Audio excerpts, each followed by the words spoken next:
Radhika, we'd like to begin with you.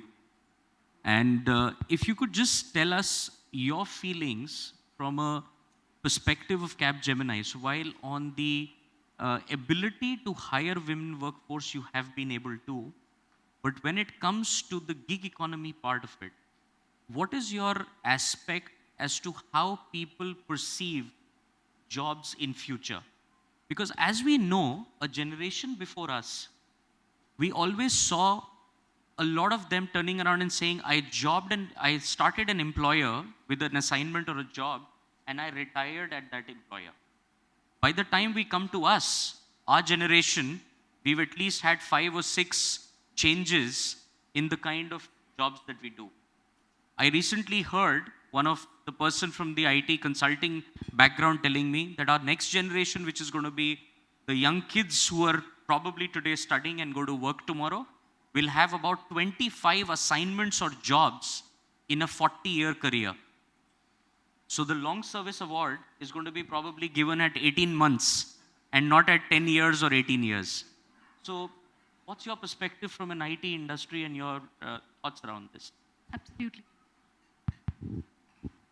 So I think definitely the workforce is changing, and it's pretty evident, from today's scenario. There's a lot more focus on increasing the contingent workforce. A lot of other factors coming around along with it is from an organization point of view, there's that aspect of liability which gets away. You want to employ a person for a short time period, a fixed time period. He does his work and moves away.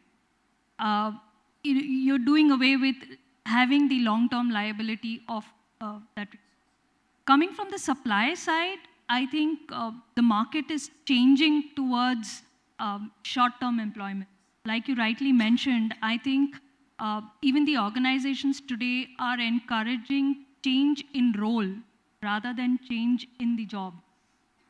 So it gives the opportunity for, again, the employees to look at other roles within the same organization rather than move out and look for a similar role, but a different organization. So I think the workforce is changing, and the question is, are we ready to accommodate that kind of a workforce? I think that's something we should really talk more about today. Sure.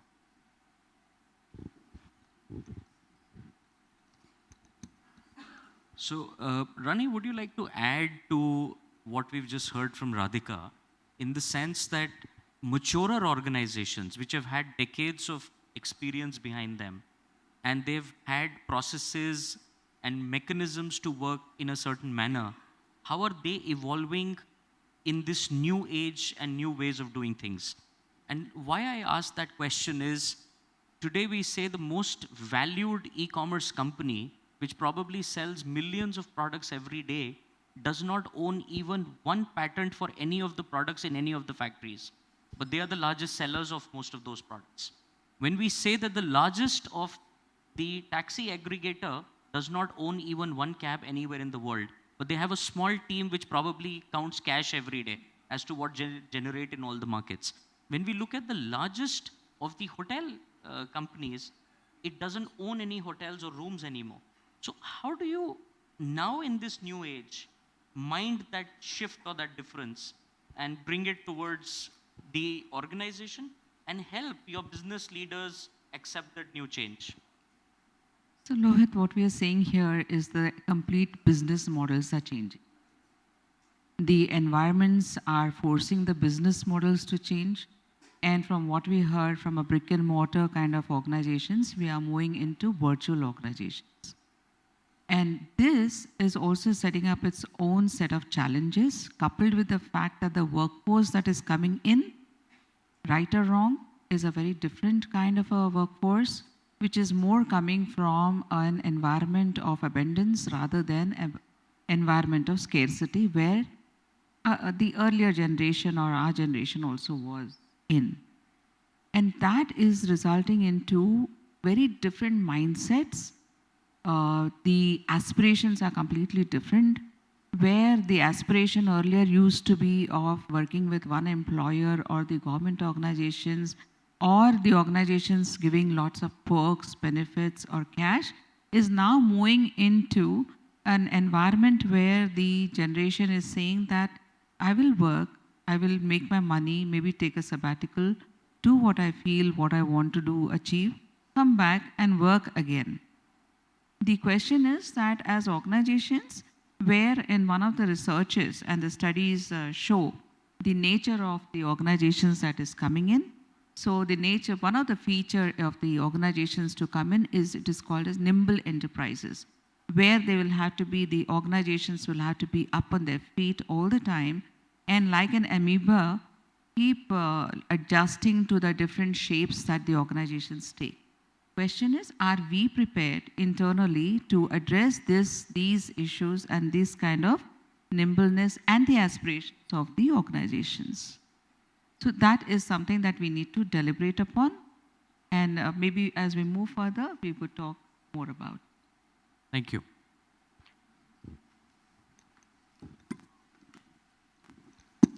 Look, from the perspective of the financial industry that you represent, there is merit in continuity, processes, Six Sigma. You're custodian of somebody else's wealth. We've always deliberated on the fact that people over tenure and over continuity bring the best in efficiency and excellence. But now we, think about humans who will probably, and the youngsters and the workforce which will come forward and turn around and say, I don't want to take holidays around my work. I want to have work around my holidays. My calendar for my holidays is already set. Can you give me short gigs and short assignments around it? So for an organization as large as yours, which is managing wealth, which is managing processes, how do you marry these two new ways of doing things? And what is your, let's say, larger message to the HR fraternity here, the staffing industry here, and even to business leaders? Okay, I think what is happening in our industry or industry similar to us. For example, in US today, you look, because US I'm quoting is one of the biggest market. People are looking for, in spite of having so much automation, so much of strategy, processes, regulation, they want somebody to interact with who is a relationship manager who is selling me the insurance. Now, while there are channels who are giving you a lot of knowledge around it, but when it comes to finance or when it comes to relationship manager, the person who is writing check, if I have a relationship manager who is 10-year vintage with me or my family, I am far more comfortable even, and we have given, I am sure many of us would have given almost a blank check to our person who is selling us to insurance or something. You put the name, I have signed, I don't have time. So tenure is, today also it matters a lot, and that's what brings the skills and relationship. Now let's look at the structure, the way this function or this part of the business operates. So you have a financial advisor, you have the wealth manager, and you have the manufacturer like us who are designing the schemes and selling them.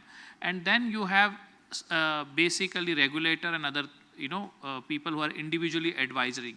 So combination of that, but finally where the rubber meets the road, you need a human interaction. We have a lot of people coming direct, online, etc., etc. But online investor invests or takes decision online. But when it comes to interaction, he needs a human contact. But today you look at the contacting Netflix or contacting Uber is how difficult it is. And you are not getting that last mile satisfaction. So we still believe that in Indian economy, we will the relationship manager role will matter. Now the question is whether you want one-off or you want a regular. We have seen a phenomenon. A lot of our employees after 40s or 45 or 50 are taking off from the regular work and going into the advisory or wealth distribution on their own because of they have a 20 years of experience, they are certified on various levels, they are certified financial planner, have done a bit of work on CFA or asset allocation or insurance, and they are starting on their own. So this is the shift we are seeing, but today, next 3 to 5 years, 7 years, we see relationship manager would matter a lot in swinging your decision. Do you think at some stage the relationship manager will be replaced with an artificial intelligence who will tell me, no, you are buying this on your perception, but let me tell you, your perception is wrong. So one of such company is the IBM Watson, which is almost replacing the lawyers in larger countries. But it all depends on the client, what is he comfortable with.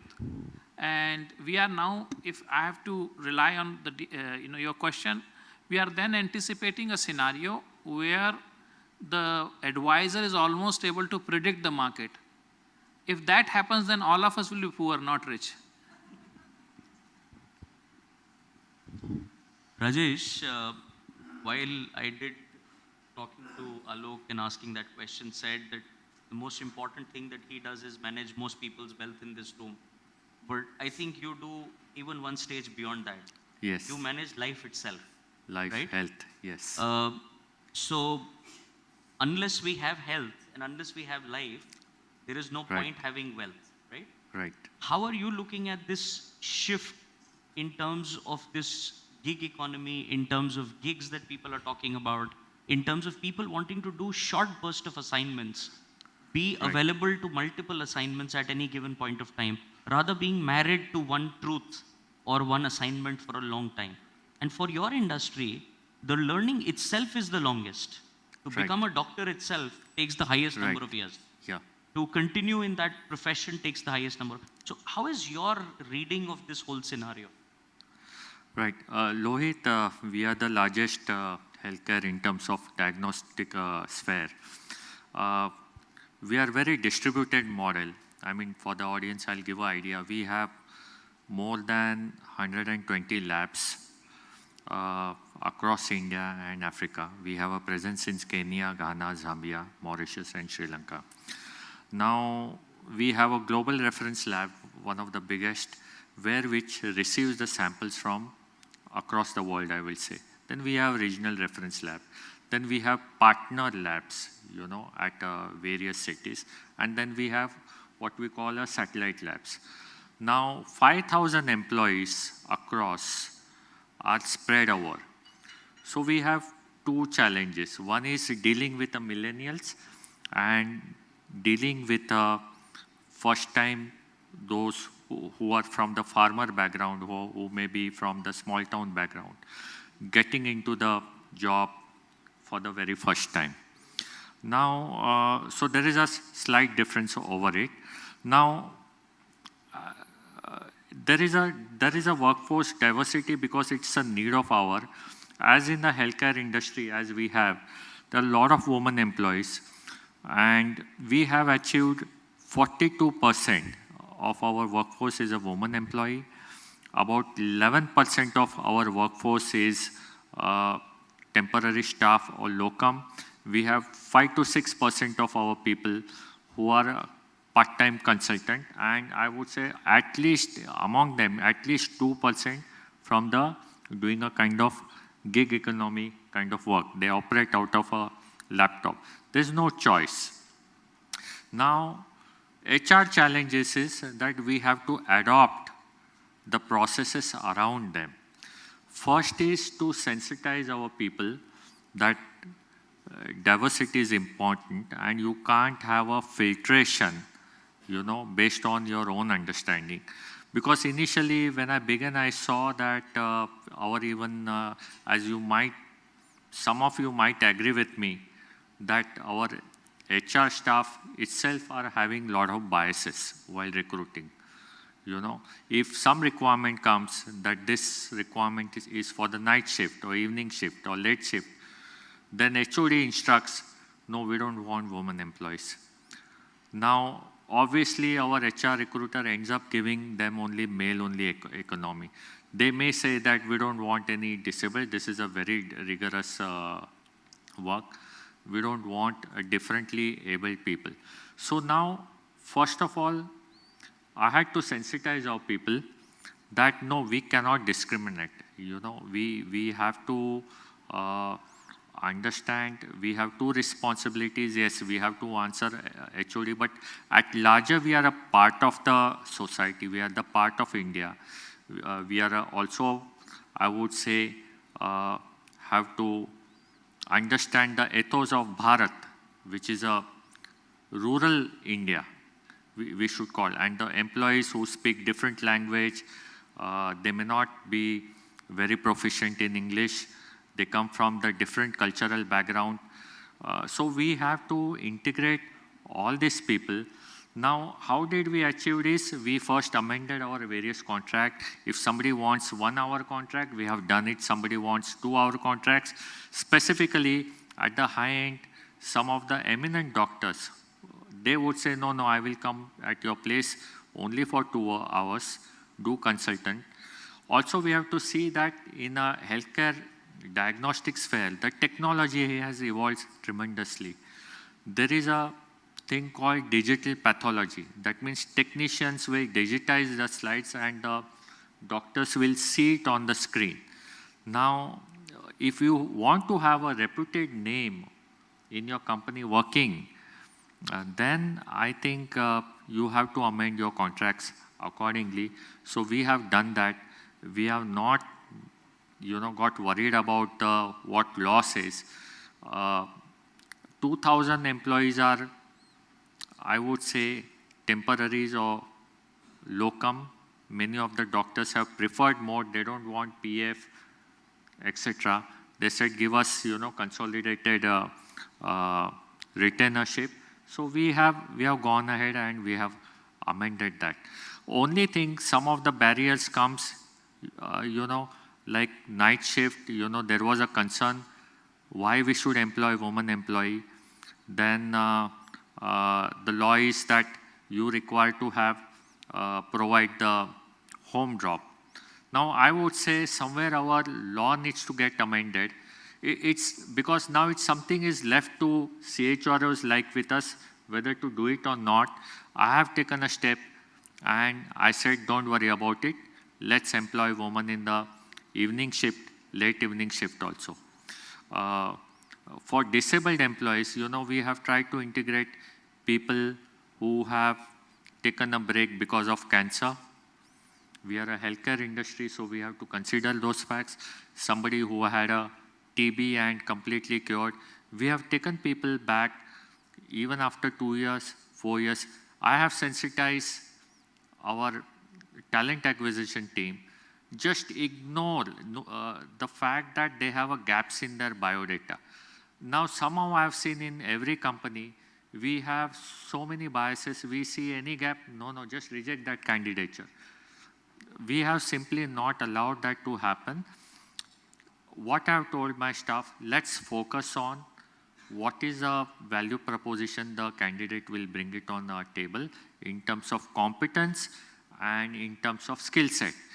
Now, typically one of the problems the recruiters do is that, no, this person has changed too many jobs, so we shouldn't take it. What I have said, no, even if person works for 1 year, that's enough for me. If he can bring that kind of value on the table, we should not reject because somebody has a gap. So I think as a CHRO, when we are working on a transformation, cultural transformation, I think this diversity, sustainability are part of our cultural transformation.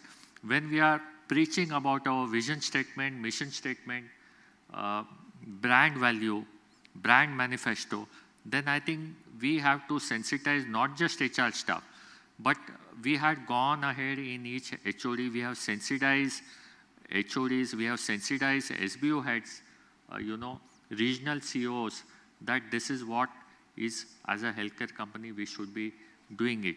And this is how we will earn our reputation as an employer of a choice. So I think these are the very active steps we have taken over the years. Fortunately, our MD is a female, one of the most powerful lady, Miss Amira Shah. She has always kept, sensitizing about us and personally called HR and regional heads, in particular female employees at mid-end or high-end are leaving. Now, one of the concerns for us is not having achieved I would say, some diversity. We have a lot many female employees as a HOD, but our concern is how they can rise to a CXO level, you know, how they can head the region, how they can head the lab, or how they can head the cluster. That's the challenge, and somewhere we are seeing that's our failure, and we have to work lot in that area, how they can become a profit center heads, you know. So thank you, Rajesh. I think you bring us to a very valid point. I started by saying that I'm fortunate to be on a panel chairing it today, where 50% we see women on the panel itself. But like he rightly articulated, Rajesh mentioned in his organization, the women diversity is 42%.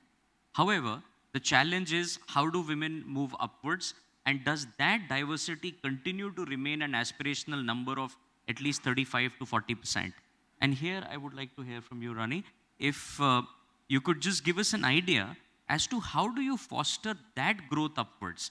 We are seeing the participation at a entry level, as to speak. But it's still, if I may say this with all respect to everyone sitting in this room, it's the men who are staying continuously and moving upwards. At the senior levels, at board positions, at corporate India's head levels, we have only a 7 to 9% gender diversity. So how do we change that? And especially yours, a forward-looking consulting firm, what can be done for it? It is tough.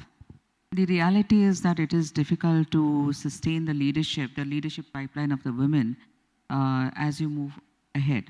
Definitely at the entry levels, the nature of industry that I come from, that is the professional services firm, the partnership firm, of course it is a 50-50% kind of a ratio. But typically, like any other industry, what we also find is that as we move to the next level and the next level, the mid-management level, the senior, and the leadership, the pipeline starts kind of dipping. And it's a global phenomenon, not just for PSS, but also for industries across. It is difficult to retain women at that position in the leadership roles, provided, perhaps one of the thoughts that goes to mind is, are we creating enough ecosystem to maintain and give them the flexibility and the comfort, so to say, in performing their roles? Are we though there is a lot of change on the policies that one sees, to the extent that sometimes one feels that are we really going overboard at times on the policies, but yet somehow this is something that we have not been able to crack in the industry. Then the second question that comes is that what are those, where do they come from? They come from a society. Is the society really matured to give that kind of an encouragement to the woman? Is the next question that that one has to review and look at. Is the home ecosystem making it easier for them to continue with their journey as leaders? But I can share with you that it's not easy, and we are also facing the same issues there. If I could just ask you a follow-on question. Our topic also today says that. It says diversity beyond women. I wanted to start with the topic of women first because I felt beyond can only be answered once the original has been answered. And women part itself is not answered enough. And we've already started talking about beyond. But you know where I'm going with this, right? So when we say diversity beyond women, now what is the readiness? Is there acceptance, inclusion around that ecosystem? Okay, so typically when we talk of diversity and inclusion, very commonly we have been only focusing and talking about gender diversity in every organization. When we say diversity is gender. But then the next one in the list of diversity comes the challenged people. But is that enough is the question. Fortunately, in a country like ours, where we are already multicultural, multi-regional, multilingual, various communities and all, these have not really been coming into the organization as one of the checklists to say that are we good in this community or this cultural background, this ethnicity, which is also parameters in many of the Western world organizations. But The going beyond, can we look at some of these skill sets which are available with some of the people from the society? For example, there was recently a conference that was organized by CII on autism, CII or some federation on autistic children, background people. And when we talk of autism, can they do some kind of work? And are they good at some work? Some of the experiences, and I can quote here, is that one has seen that people with autistic kind of a background have been very good in certain jobs, which are of repetitive nature, which are of a skill-based, and they're very good at it. But because they are from the special schools, perhaps the industry is not really readied itself to go to those industries, to those schools, and look at those skill sets and try to adapt them. That's one area which one should be looking at. In the Western and the European world, they have accepted these skill sets with this background. Similarly, the next on the diversity we say is LGBTs. The point is the LGBTs exist in the society. Is there a need to really focus and say that now I'm going to hire LGBTs? That's not the point. The point is then, how do we make it an inclusive environment so that they are not embarrassed in the this thing? But in case of the hiring and the future of the workforce, we can't be saying that, you know, we will have X number of positions for LGBTs, X number for... It's more driven by the skill sets and how internally also we are prepared to create those skill set and train the people. One of the, again, the research shows that in the future of the workforce, the nimbleness, while the enterprises are bound to be nimble, there is also going to be a lot of agility in creating and building the skills within the organizations to meet with the technology. Actually, it's a question. Is it the technology which has created the environment, or it's the industries who have created the technology and driving it? So it's like a chicken and the egg, but the reality is that it is here to rest. And the VUCA that we call out, the VUCA is going to stay, and it is a part of life, more or less. So in that context, we have to keep looking at the workforce. Our employment engagement models have to change. No more can they be driven by and the legislation has to help us in there. No more the legislation can say one person, one job, and no double employment. Double employment used to be illegal, right, so to say, or not done. But now you gave the example where people are looking, the younger generations are looking at multiple kind of engagements through the day. And those are the kind of areas that we need to look at, including in our own workforce, looking at the strengths, the aspirations, and the aptitude of the workforce that is there available in the ecosystem. Thank you. Radhika, if I may. When we talk about the larger aspect of differently abled people, and especially in the workforce, then I have to bring this data point here that according to the Government of India statistics, we have close to about 2.3% of our population which has some form of differentiated abilities. That gives us a population size of almost 2.5 to 3 crores. But this, according to ILO, is almost a third of what the actual number could be. So we are actually talking about anywhere between 6 to 8 crore Indians who have some form of disability-related issues.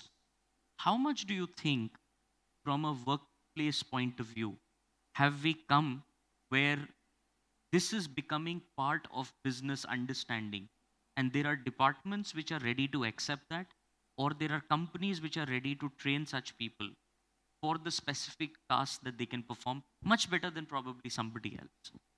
Absolutely. I think from that perspective as well, again, looking at from ITS sector, there are organizations who have specific teams who look at aspects of people with disability. It starts right from your infrastructure. It's not just necessary, it's not just possible to say that, yes, we are inclusive and we are open for people with disability. you need to create that environment to, allow people with disabilities to perform. It starts right from, let's say, a small thing like an infrastructure. How would a person who is on a wheelchair walk into your office? Right? So it starts from thinking about having infrastructures that can support them to come to work. Secondly, not only IT, I would say even the retail sector, if you see today, we have a lot of inclusiveness in the retail sector. There are, firms that employ people with hearing impaired, etc.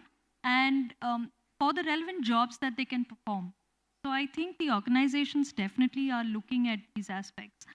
But I would like to say that, and this is also true from the diversity from a gender perspective, is while organizations are taking steps and measures to empower and create an environment for them, what are we doing about supporting that workforce to continue in the employment space? Just like I think Rani threw upon the point to say that we spoke about the home, the society. How much are we looking at encouraging women or people with disability and giving them the exposure that there is this opportunity available for them? And there are these facilities that can support them to continue in their career. I think there's a lot to be done on creating that awareness and creating that support environment for them to continue. That's how we will be able to kind of increase that percentage and keep it consistent. I think that's very important. If I may ask you a follow-on on that, do you think it is imperative for governments to legislate and then businesses follow? Or sometimes businesses, especially the kind of representation I have on this panel, you're all leaders in your individual spaces. Or sometimes it could be leaders in those spaces can themselves take a lead. Even if there is no legislation to hardcode and ask for a 5% here and a 30% there. So this is absolutely my personal view, and I think we should not wait for a legislation. No, we should not have really a mandate to do something. It should be driven internally. Bringing back to the point of organizations today wanting to say that, yes, I want, we need to be at X% on a diversity or an inclusivity percentage, it at times works to the disadvantage as well. And just to throw light upon that point would be, if there is a mandate of having X% of gender diversity within a team, are you willing to compromise on quality? I don't think so. Right. It's about giving the equal opportunity, and maybe for that perspective, you may have to bring in some mandate. But beyond that, it should be the skill, it should be talent of the resource, and it should not really be driven by mandate. That's my view. Very valid point. I feel, industries are a reflection of our society. Industries are a part of the society and not otherwise. The other thing is not true. Sometimes, in fact, I was faced with a question by one of the institutes, MBA institutes. The director approached me and he said that, can you please come and talk to my girl students? So I said, what do you want? What is it about? And what is your pain point? So he says that, look, the girls have joined MBA program because after graduation, they did not want to get married. And they said, we'll do post-graduation. So now that they have done post-graduation, they're in the second year. And now they're saying that, I'll do my post-graduation because I'll get better placed life partners in life, so to get married. So is it the society which is now currently an abundant society also leading to a situation where actually, you quoted the census report, but there is also a report to say in last 5 years, the women's participation in the workforce has actually declined. And the question is why? Is it a reflection of the society again? Or a piece which is there to say that there is abundance and therefore the women don't really think that they need to really work. It's a little hardship, stress, to give up. So these are some of the questions that we need to ask ourselves in the society and see what is it that we are doing, what is the culture, what is the ecosystem that the women are coming from, and is there something that the organizations can do. As HR professional, I've been in this field for last so many years now, 3 decades. The question is that are we changing our own mindsets, or are we still going through our own typified orientations to say when they come we'll have an induction orientation, onboarding and so and so, so and so. But are we changing our mindset to say that when this young generation comes, what are the kind of role models are we creating in the organization? What is the kind of counseling facilities that we are providing in true sense, which is utilized? Now, this is a need as HR people also that we need to change our own skill sets and introduce them in the organizations to create a larger impact in the workforce that is going to come in. And in the current scenario, the interesting part for the HR people is which is tackling with 4 generations in the organization.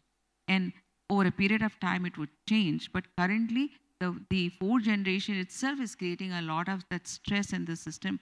So are we also thinking on our own skill sets, our mindset, and the futuristic thoughts to say, what is it that we are going to build within the organization? Thank you. Alok, if I could come back to you, from the consulting and the technology side, I come back to the core sector on left. So from a finance perspective, while diversity is something that you guys have already accepted when it comes to women as a gender, you're also leading in that space in a way of speaking.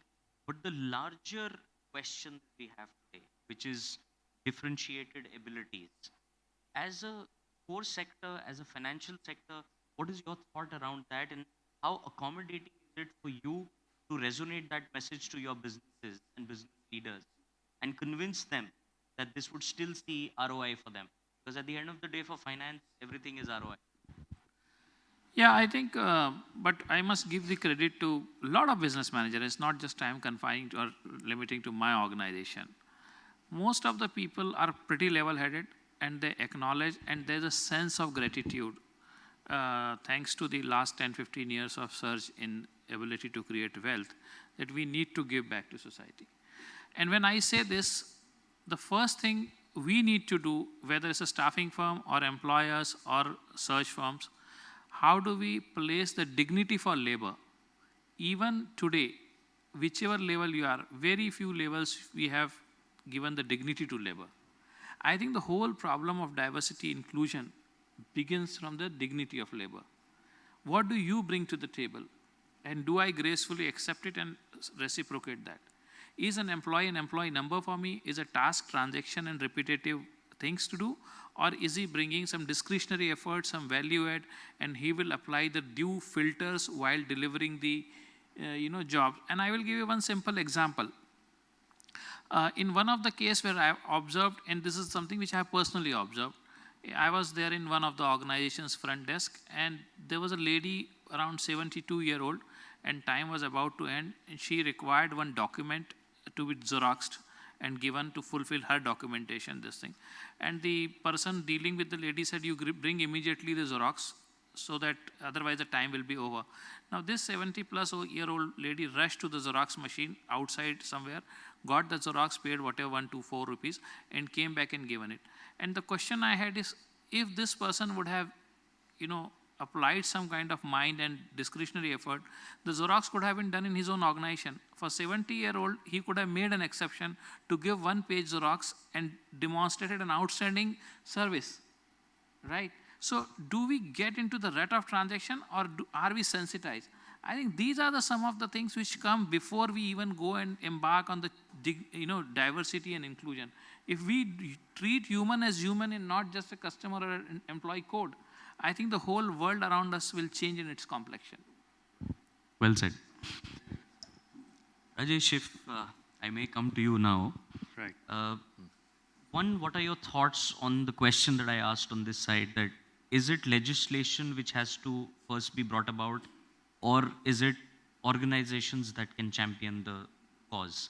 And second question, taking on from where Alok left, in our zest to do transactions, in our zest to do outcomes or return on investment, do we somewhere take the human who's at the center of this all a little out of the equation, or can we bring the human back into the equation and yet achieve all of these things?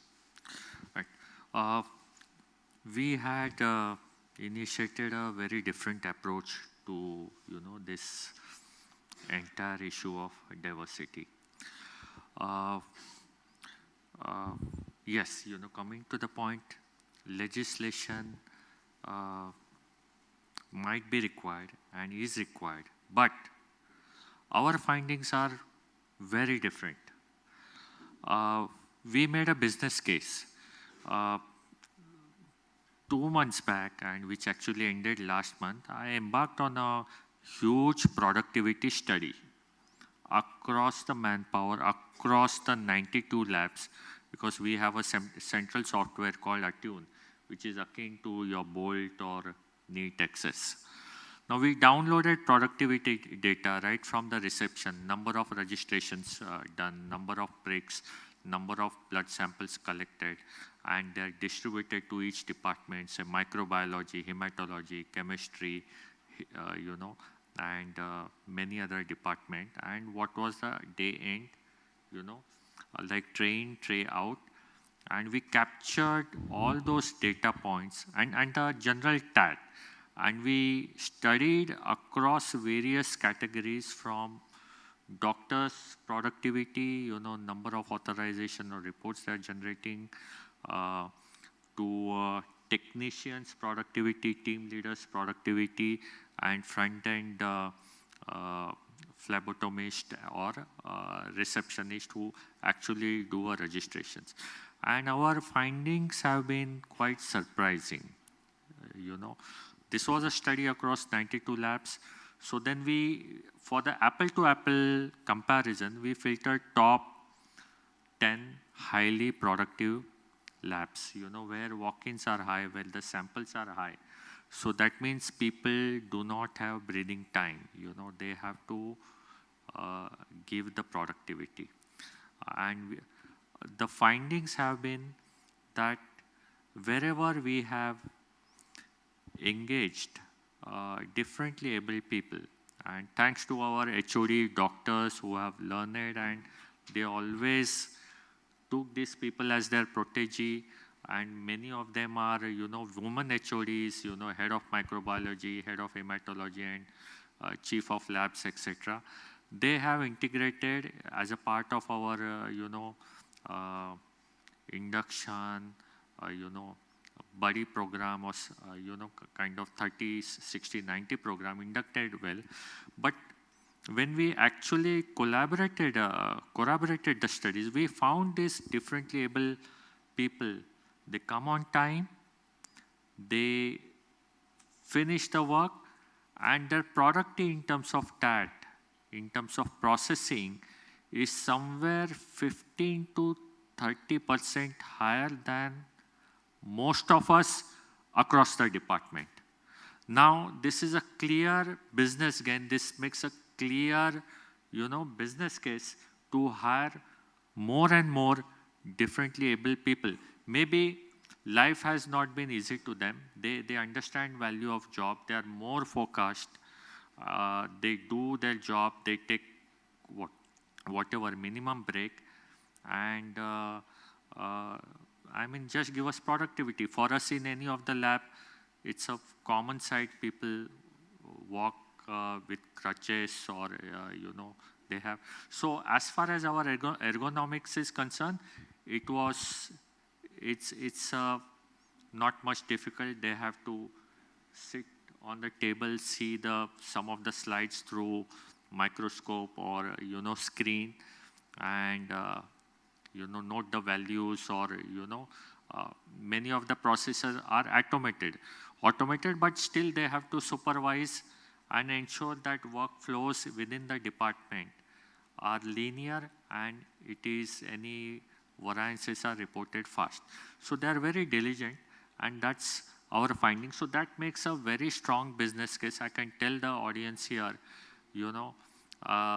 please do, encourage such people. Secondly, you are getting a continuity of service. Our attrition analysis is lower in this category, whereas I would say, I'm bit hesitating to say, but for the normal people, whenever the pressure mounts, they quit and go, but not these people.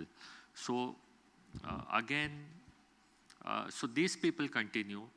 Their wisdom, their experience, their skill sets builds over the year, and they are a kind of seems to be a now backbone of our production. They take new people under their wings, they train them, you know, so there is a huge array of contribution coming from them.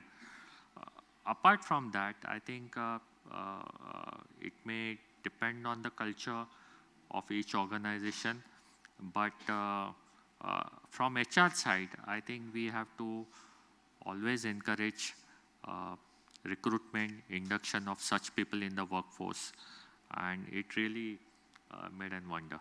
No, thank you very much for bringing that out. I think for the 104 plus ISF members, for the companies which today stand and supply over 1 million workforce to Indian industry, I think this is a key point. This is something which we also probably need to do and have a diversity ratio as well as an inclusive ratio within the staffing fraternity as well. So thank you very much for that point. If I could come back to my technology and consulting side.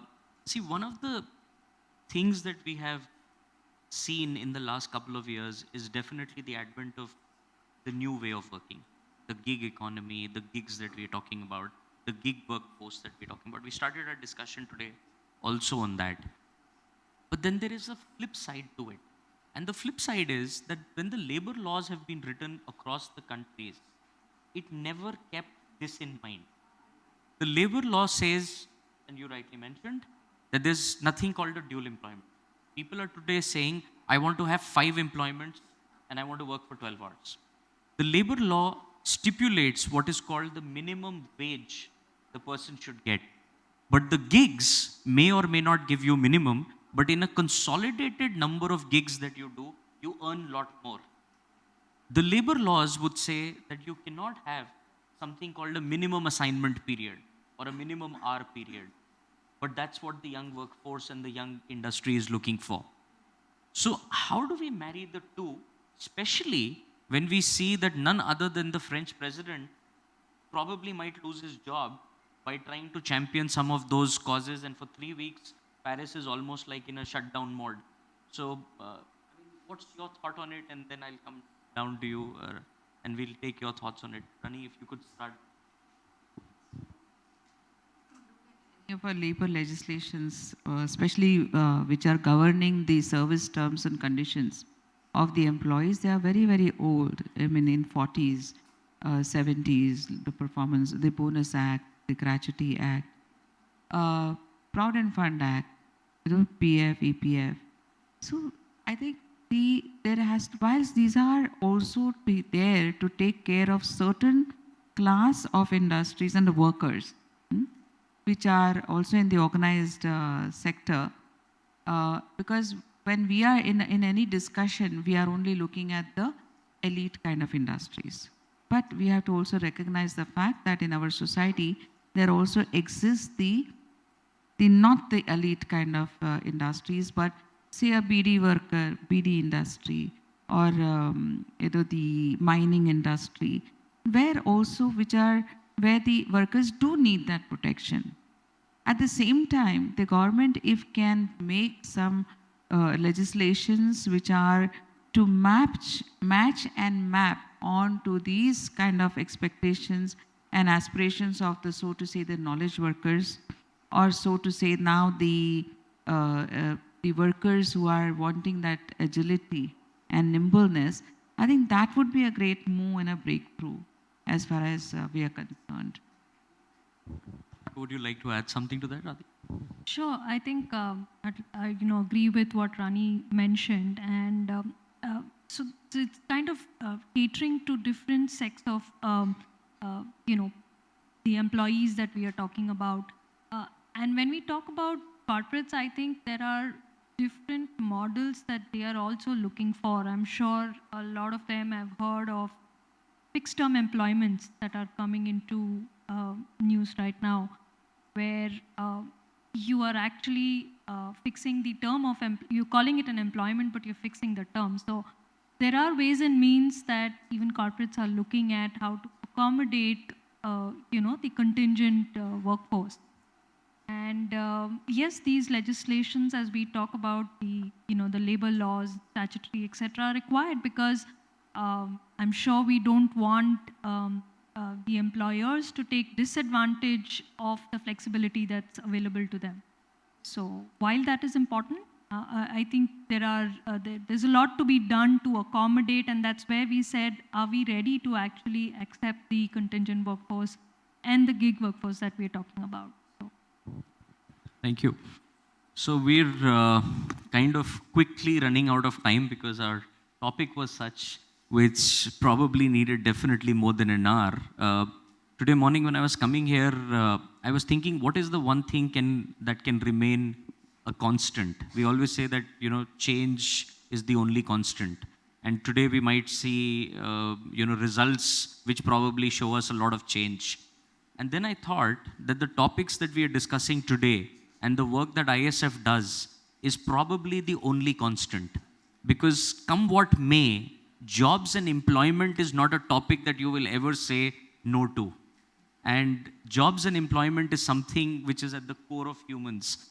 So with almost unison in our panel today on the excellent topic that ISF has made for us and Suchita has put together, if I could have closing comments from starting from you, Radhika, because we'd like to give each of the member there also some questions to ask after the closing comments. Sure. So I think, like we said, I think we are in the age where we need to accept the fact that the workforce is changing. The generation that's coming in to be part of the workforce is not what it was decades earlier. So the corporates as well need to be efficient and quick enough to accept that kind of a workforce coming into play. And that covers, again, we spoke about the gig workforce. It covers the diversity and the inclusive workforce that we are talking about. And the other aspect of also working towards having the workforce being ready to, and given the exposure to the opportunities that are available in the corporates. So it's a two-way approach and two-way outlook that needs to be looked at. And your message to the ISF members, the staffing industry itself, what would that be? So I think, and they are the key players, I would say, to bridge the gap that is there today. So it's about upskilling and training the workforce to be ready to take up the opportunities that are available. I think that's where the focus should be. Thank you so much. And you're actually right, because if you say that 1.1 million people that we employ together as ISF, the formal staffing, if it were to be treated as a corporation today, it's larger than even Indian Railways. So by that standpoint, yes, they have a huge role, or we have a huge role as ISF and as staffing. Rani, if I may please come to you for your closing comment. I would only say the time is to be agile and continuously keep asking a question every day. What is the impact that I'm creating? Excellent. Thank you so much. Would that be your message for the ISF as well? Thank you. Alok, if I may come to you, please. So I have 2-3 things to say. One is about the labor framework in this country. So if you look at Industrial Employment Standing Order Act, the provision for Badli is more than 40-50 year old. So flexi working gig workers driven by employer was provided even 5 decades ago. Fixed term employment is another case where government has recognized. The point is that it is the employer and many shrewd HR people who have failed the noble purpose of employment by not giving equal wages to contract labor and just making them framed in the minimum wages. The Contract Labor Act, since its inception, provided that the wages will be paid equal to the actual person going to work. But some personnel officer or labor officer, labor welfare officers did not allow it to happen. So that's the one dimension of the labor side. And I hope the organization like ISF will work towards the welfare of the people at the bottom of the pyramid. That's number one. So this is the message for ISF. Second is, it is not correct to assume that there are people who are willing to work. And I am sure there are people from search firms here. Ask them to find one recruiter for their organization. They are willing to pay 25,000, 30,000, but they will just not get, nobody wants to recruit. Everybody wants to sit in the corporate. So there are jobs available, but it's very difficult to get the people. Again, the dignity of labor, because HR people would like to hire the recruiters with 6%, 3%, 5%. How is it possible? How would the recruiting agency or recruiter consultant will pay to its staff? If you pay 15,000, if you pay peanuts, you'll get monkeys only. So sometimes we work against the basic purpose of enterprise or the welfare of the society and try to become more number and money driven. And in the process, we squeeze it so much that the things cease to exist. So I think the problem is not created by government or any organization, but all of us are equally responsible. Alok, thank you so much. And I'm sure everyone from ISF has recorded his message. Every time we are called in for a negotiation, we can play this tape over and over again. I'm paying the highest, by the way. Thank you so much for supporting the ISF. Rajesh, if I may come to you for your closing. Sorry, Raj, my folded head. I am the only employer who we work with Randstad, by the way. We have increased the medical facility. We have extended the other benefits, including leave and leave with wages and bonus to our staff members. And today we are paying equal to the wages which is otherwise paid to a similar employment if taken on roll. And ISF, I would also request them to renegotiate or negotiate more for the insurance, medical, health benefit of your people. Don't allow them to be tagged as a contract labor. So good point. Sorry, because he raised a very pertinent point. ISF is championing one cause with the Ministry of Finance and the GST Council. Anybody who's interested, when we break for lunch, we'll be able to help you with that.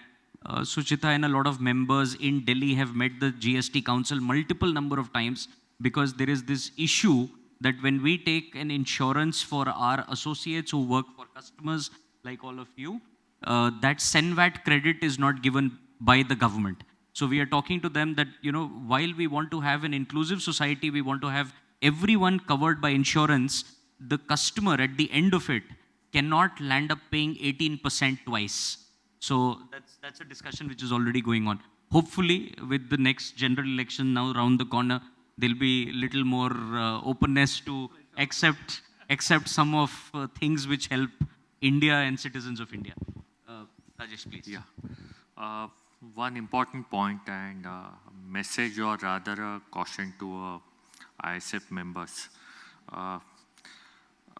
I would suggest that don't push the differently able people in the job market as a, corporate social opportunity or corporate social responsibility. They are capable on their own, to handle the things and give the requirement productivity. Because there are pitfalls. We don't have to make situation worse for the differently able people. You take it because this is what other companies are doing. Because when they enter the organization, then there are chances that they are relegated to some obscure position, though they have a capability, they have all the talent, they have a brilliant academic background. They feel really bad, they feel ostracized, and they get demoralized. It has a negative impact on their personality. And we all have to be very sensitive about it.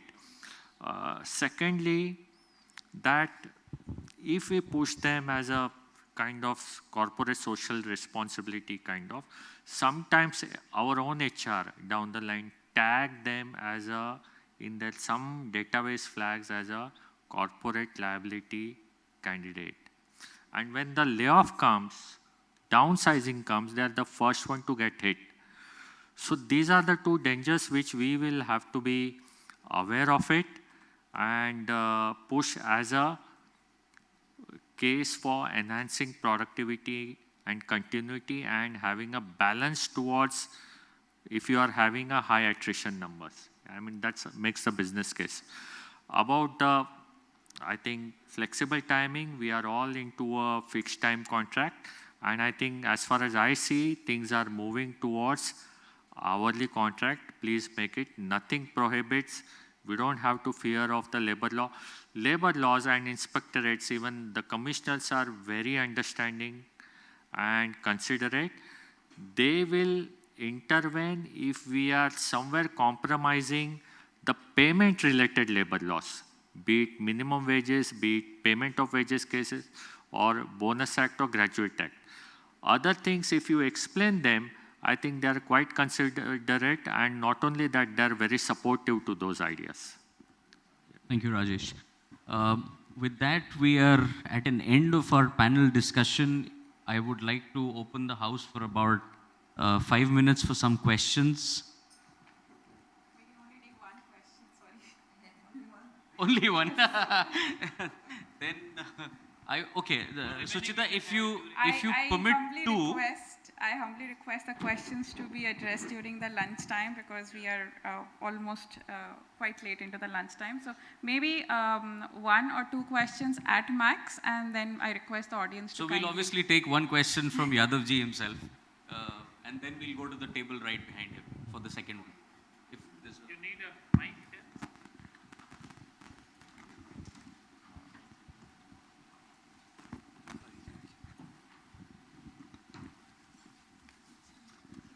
So this question is to Mr. Rajesh. I think your company is really practicing for the benefit of differently abled people, Question is, as a recruitment company, when we do the recruitment and we ask many companies, why don't you take the specially abled people? Their normal answer is that, the infrastructure in terms of the staircase, the lift, the washroom, the canteen is not designed to accommodate them, So the question is, Rajesh, is it that is an excuse by most of the company? Is it the ecosystem is not working in India? Is it the government has not recognized, although they talk about that, specially able people to be taken into the employment? Where is the fault is more?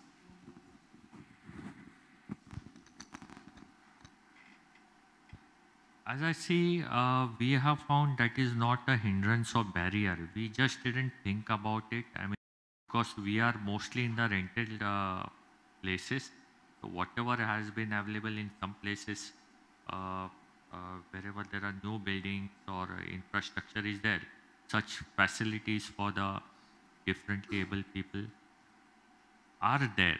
And but wherever it is not there, I think we are just living with it. Employees are happy about it. Differently able people are have not complained about it. But coming to the point, I think there is a need in our infrastructure planning. Maybe it should be from the government initiative that there has to be arrangement in the architecture itself. And I think a lot of buildings in BKC areas are already have adopted, and it is a very common sign I see when I go to a various building. I'm not sure about the country numbers, but things are changing because of government initiative. I think a lot of things are happening. New infrastructures are supportive of those designs, and we see those symbols with a wheelchair everywhere in a new infrastructure. But from to the HR team down below, we have to sensitize. That should not be a reason for a recognition, because differently able people know how to handle it.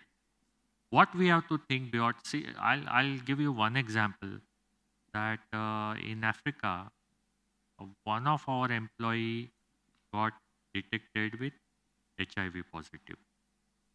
Right. Now there was a challenge. Suddenly local HR started calling me what to do.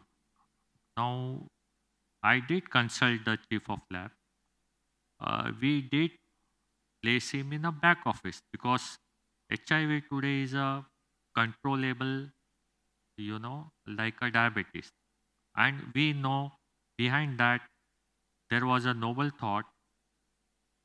This is what the person has been afflicted. He will require money. He will have to support himself to stay alive. It will be a burden on family. We have to be a part of that struggle. We have to have, as a noble thought, we have to support society. We have to support Bharat. We have to take a pride in this country. And at a larger sphere, we are employee. We are supporting the family. And there has to be a thought that, yes, they are our colleagues, female employees, differently able employees, and even including the HIV-related case. The thing is, we have to sensitize.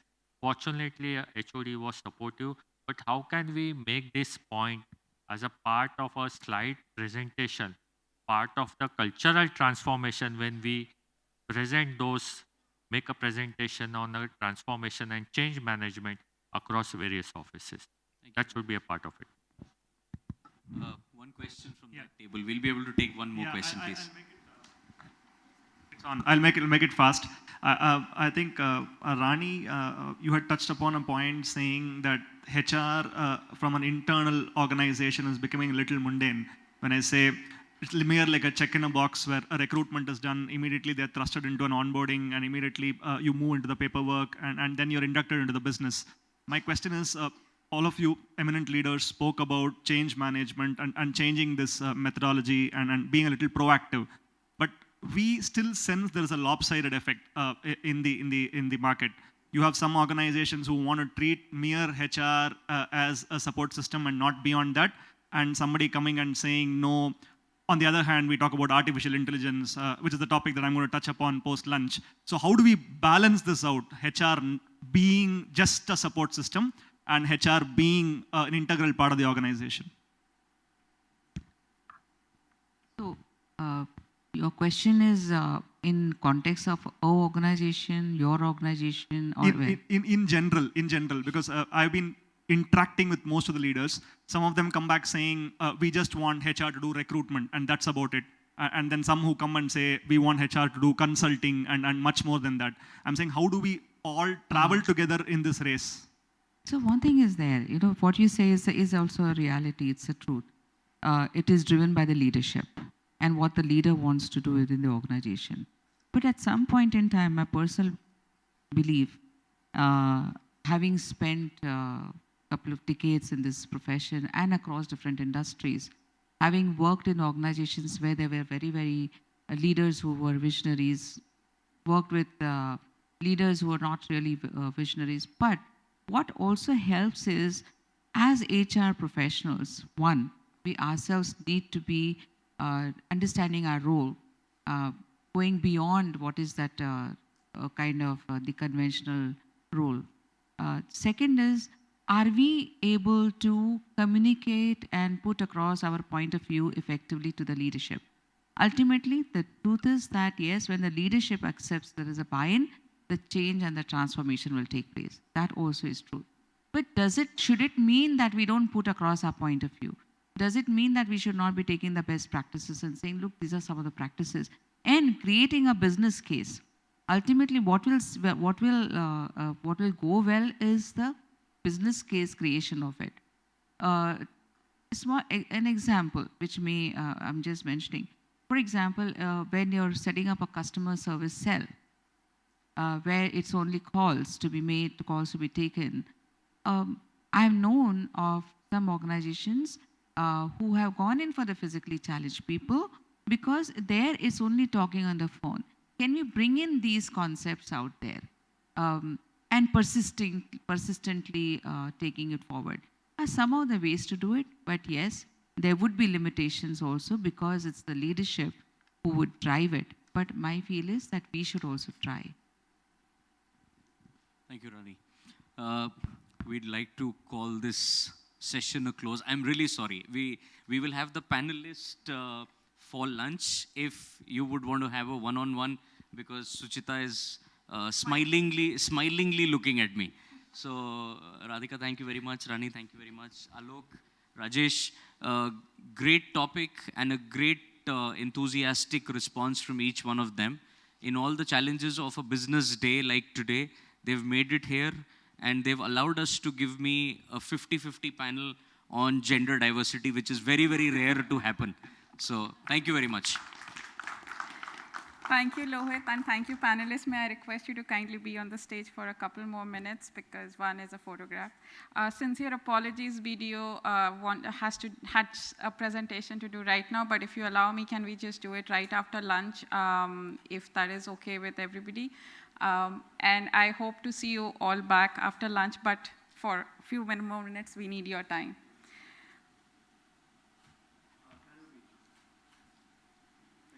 May I request Mr. R.P. Yadav, Vice President, Indian Staffing Federation, CMD Genius Consultants, to kindly felicitate our honorable guests and speakers here. Mr. Rajesh Bagwe, Chief Human Resource Officer, Metropolis Healthcare.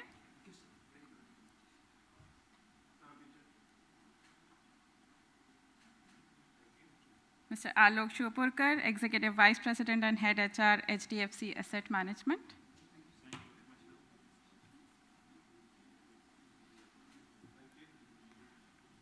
Our session chair, Lohit Bhatia, Chairperson North Chapter, as well as CEO Staffing IKYA, which is part of Quess Corp. Ms. Rani Desai, Chief Learning Officer, Partner Matters, Deloitte.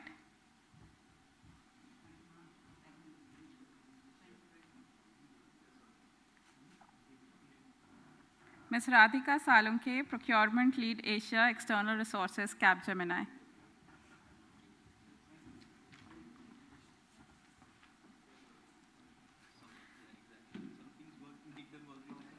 Thank you so much, our panelists. Mr. Yadav, thank you so much, guests.